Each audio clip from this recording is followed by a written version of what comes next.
இனி நம்ம இந்த வீடியோவில் பார்க்க போகிற விஷயம் கேட்டிங்கன்னா எலிமினேஷன் சேம்பரில் நடக்க போகிற மர்மங்கள் மாற்றங்கள் என்னென்னன்றது தெரிஞ்சுக்கலாம். எலிமினேஷன் சேம்பரை நம்ம ப்ரிடிக்ட் பண்ண போகிறோம். அதெல்லாம் என்னன்றது தெரிஞ்சுக்கிட்டு முடியும். நீங்கள் நம்ம சேனலில் சப்ஸ்கிரைப் பண்ணி வச்சுக்க. இதே போல் இன்ட்ரெஸ்டிங்காக ரெஸ்லிங் பார்க்குறவங்க ஃப்ரெண்ட்ஸுக்கு இந்த வீடியோவை ஷேர் பண்ணி விட்டுட்டு நம்மளுக்கு தொடர்ந்து பாருங்கள். ஃபர்ஸ்ட் எலிமினேஷன் சேம்பரை பொறுத்த வரைக்கும் எப்போ நடக்க போது, எங்கே நடக்க போது, எத்தனை மணிக்கு நம்ம பார்க்கலான்றது தெரிஞ்சுக்கலாம். ஃபர்ஸ்ட் எலிமினேஷன் சேம்பரை பொறுத்த வரைக்கும் கனடாவில் நடக்கும்போது, கனடாவில் டொரண்டோன்ற இடத்துல நடக்கும்போது, அங்கே எப்போ நடக்க போகுதுன்னு கேட்டிங்கன்னா சனிக்கிழமை இரவு நடக்க போது, அதாவது மார்ச் 1 இந்தியாவில் எப்போ பார்க்கலான்னு கேட்டிங்கன்னா மார்ச் 2 அதாவது ஞாயிற்றுக்கிழமை காலையில் 5:30 மணிக்கு நம்ம டிவியில் உட்காந்து பார்க்கலாம். கிக் ஆஃப்லாம் கிடையாது, மெயின் ஸ்ட்ரீமே வந்துடும். 5:30 மணிக்கு கரெக்டாக நீங்கள் பார்க்க ஆரம்பிச்சிருங்க. ஃபர்ஸ்ட் இன்ட்ரெஸ்ட் ஏற்படுத்திய மேட்ச் என்ன மேட்ச்னு கேட்டிங்கன்னா மென்ஸ் எலிமினேஷன் சேம்பருக்கு தாண்டி இன்னொரு மேட்ச்னா அது என்னன்னு கேட்டிங்கன்னா semi Jain versus Kevin Owens. இவங்க ரெண்டு பேருக்கும் பல தடவை மேட்ச் நடந்தாலும் இந்த மேட்சுக்கான ஸ்டோரியும் குயிக்காக கொண்டு வந்து குயிக்காகவே இந்த மேட்சை பில்ட் பண்ணியிருக்காங்க. இருந்தாலும் இன்ட்ரெஸ்ட்டாக ஏற்படுத்தியிருக்கு. அன்கான்ஷியனட் மேட்ச்னு சொல்லி இந்த மேட்ச் பொதுவாக எப்படி இருக்க போகுதுன்னு கேட்டிங்கன்னா எங்கே வேணாலும் அடிச்சுக்கலாம், எப்படி வேணாலும் அடிச்சுக்கலாம், எதை வேணாலும் எடுத்து அடிச்சுக்கலாம்.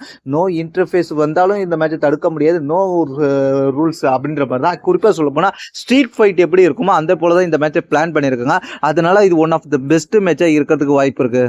இந்த மேட்சை பொறுத்த வரைக்கும் இன்டர்ஃபியர் ஆகி உள்ள புந்து அட்டாக் பண்ணுறதுக்கு யாருக்கு வாய்ப்பு இருக்குன்னு கேட்டிங்கன்னா கெய்ரன் கேஷ் செமி ஜெயின் அட்டாக் பண்ணுறதுக்கு வாய்ப்பு இருக்குது. அதனால் கெய்ரன் கேஷ் வெர்சஸ் செமி ஜெயின் இவங்க ரெண்டு பேருக்கும் ரெசல்மேனியா ஃபியூடு வரதுக்கு அதிக வாய்ப்பு இருக்குது. அந்த ஃபியூடை தான் உறுதிப்படுத்தும் விதமாக இந்த மேட்ச்சில் நடத்துறதுக்கு வாய்ப்பு இருக்குன்ற மாதிரி இப்போ தகவல் வந்திருக்கு. இப்போ உங்களுக்கு சந்தேகம் வரலாம், அப்போ கோடி ரோட்ஸோட ஸ்டோரி லைன் முக்கியம் இல்லையான்னு கேட்டிங்கன்னா கோடி ரோட்ஸோட ஸ்டோரி லைனை பற்றி நம்ம டெடிக்கேட்டடாக இன்னொரு வீடியோ போடுறோம் இன்னொரு சேனலில். இப்போ நம்ம இந்த சேனலில் மெயினாக மேட்சை மட்டும் தான் பார்க்க போகிறோம்.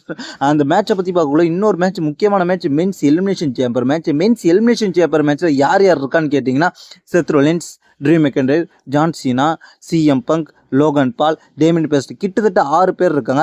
இதில் லோகன் பாலை தவிர்த்து பாக்கி எல்லாருமே பவரான ரெஸ்லர், எல்லாருமே வின் பண்ண வாய்ப்பு இருக்கக்கூடிய ரெஸ்லர் தான்.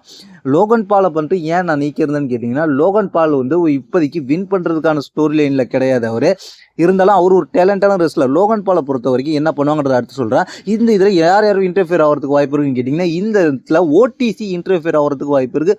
ஓடிசி அல்லது பால்கிமனோட வரத்துக்கு வாய்ப்பு இருக்குது. பால்கிமன் மட்டும் வந்து இந்த மேட்சை டிஸ்ட்ராக்ட் பண்ணிவிட்டு ஓடிசிக்காக சப்போர்ட் பண்ணுற மாதிரி வரலாம். யாருக்கு எகென்ஸ்ட்னு கேட்டிங்கன்னா செத் ரொலின்ஸ்க்கு எகென்ஸ்டாக வரும்போது செத் ரொலின்ஸ் வர்சஸ் ரோமன் ரெயின்ஸ் என்ற ஸ்டோரி லைன் ரெசல்மேனியாவுக்கு பில்ட் பண்ணுறதுக்கு இந்த இடத்துல வாய்ப்பு இருக்குது.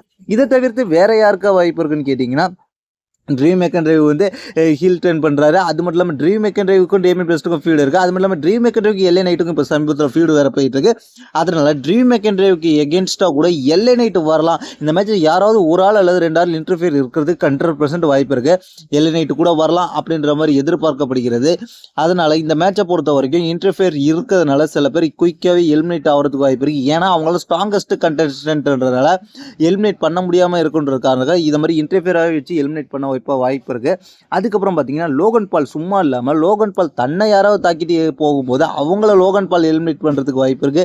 ஏன்னா ஒவ்வொரு எலிமினேஷன் சேம்பர்லையும் லோகன் பால் இன்டர்ஃபியர் எலிமினேட் பண்ணிக்கிட்டு தான் இருக்காரு. இதுக்கு முன்னாடி செத் ரொலின்ஸை பண்ணார். அதுக்கப்புறம் வந்து தோத்துட்டு போயிட்டு ரேண்டி ஆர்டனை அட்டாக் பண்ணியிருக்காரு. இந்த மாதிரியான இன்ட்ரெஸ்டிங்லாம் நடக்கிறதுக்கு வாய்ப்பு இருக்கு. நான் நினைப்பது என்னவென்றால் லோகன் பாலை சிஎம் பங்க் எலிமினேட் பண்ணுவார். எலிமினேட் பண்ண சிஎம் பங்க்கு லோகன் பாலை வெளில போக சொல்லிட்டு இருப்பாங்க. அந்த நேரத்தில் லோகன் பால் வெளில போகாமல் சிஎம் பங்க் அட்டாக் பண்ணுறதுக்கு வாய்ப்பு இருக்குன்ற மாதிரி நான் எதிர்பார்க்குறேன். அதனால் லோகன் பாலால் சிஎம் பங்கு வெளியேறதுக்கு அதிகபட்ச வாய்ப்பு இருக்குன்ற மாதிரி இப்போ நான் எதிர்பார்க்குறேன். அதனால் லோகன் பாலுக்கும் சிஎம் பங்க்கும் அடுத்த ஃபியூடு வர்றதுக்கு வாய்ப்பு இருக்குது.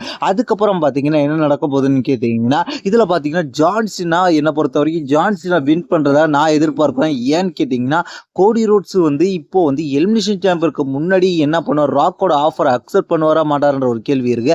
ராக்கோட ஆஃபரை அக்செப்ட் பண்ணாருன்னா ஜான்சனா வின் பண்ண வாய்ப்பு இருக்குன்றத. ஏன்னா கோடி ரோட்ஸ் ஹில் டர்ன் பண்ண போறாரு. அப்படி பார்த்தாலும் ஜான்சனா தான் இந்த எலிமினேஷன் சேம்பரோட மெயின் போஸ்டர்ல இருக்கிறாரு. அது மட்டும் இல்லாமல் ஜான்சனா வின் பண்றதுக்கு தான் என்னை பொறுத்த வரைக்கும் அதிகபட்ச வாய்ப்பு இருக்கு.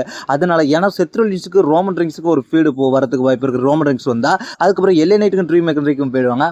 அதுக்கப்புறம் பார்த்தீங்கன்னா சிஎம் பங்கு லோகன் பால் இவங்களுக்குள்ள போயிடுவாங்க. அதுக்கப்புறம் இந்த டேமியன் பிரிஸ்ட் மட்டும் இருப்பாரு. அதை தவிர்த்துட்டு அவரையும் விலக்கி விட்டுட்டா கடைசியில் பார்த்தா ஜான் சீனா மட்டும்தான் மிஞ்சுவார். ஜான் சீனா மட்டும்தான் வின் பண்ணுறதுக்கு அதிகபட்ச வாய்ப்பு இருக்குன்றது நான் இந்த இடத்துல ப்ரெடிக்ட் பண்ணியிருக்கேன். இதை பற்றி உங்களுடைய கருத்து என்னோட கீழே உள்ள கமெண்ட்ஸ் கமெண்ட்டுங்க. தேங்க்ஸ் ஃபார் வாட்சிங்.